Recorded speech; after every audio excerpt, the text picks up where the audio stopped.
October 2025ல GST வசூல் 1,95,000 சொச்சம் கோடி ரூபாய். இது ஒரு ரெக்கார்டு.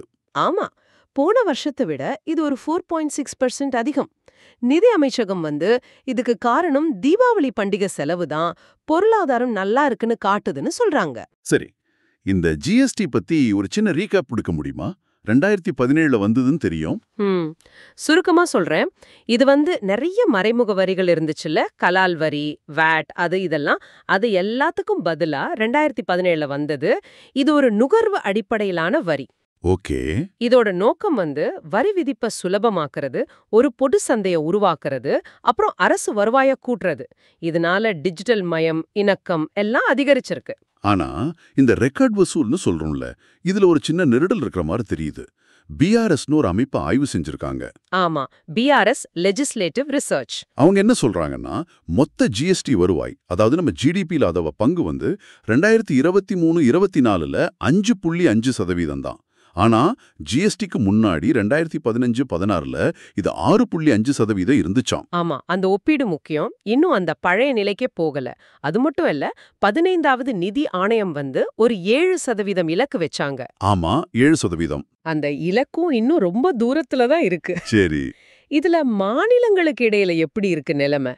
எல்லா மாநிலத்துக்கும் ஒரே மாதிரி இருக்கா? இல்ல, அதுதான் இங்க ஒரு பெரிய சிக்கல். மகாராஷ்டிரா, கர்நாடகா, தமிழ்நாடு மாதிரி தொழில் சேவைத்துறை நல்லா இருக்கிற மாநிலங்கள் மொத்த ஜிஎஸ்டில ஒரு 40% மேல பங்களிக்கிறாங்க. ஆனா அப்ப சில மாநிலங்கள் தான் ஜாஸ்தி பங்களிக்கிறாங்க. ஆமா, ஆனா போன அக்டோபர் 2024ஓட ஒப்பிடும்போது 20 மாநிலங்கள்லயும் யூனியன் பிரதேசங்களையும் ஜிஎஸ்டி வருவாய் குறைஞ்சிருக்கு. அப்படிங்களா? 20 மாநிலங்கள்ல குறைஞ்சிருக்கா? ஆமா, இது வளர்ச்சி சீரா இல்லேன்னு காட்டுது. இன்னும் பாருங்க, மாநிலங்களோட சராசரி எஸ்ஜிஎஸ்டி வசூல் இருக்குல்ல, அது மாநில ஜிடிபில 2.6% தான்.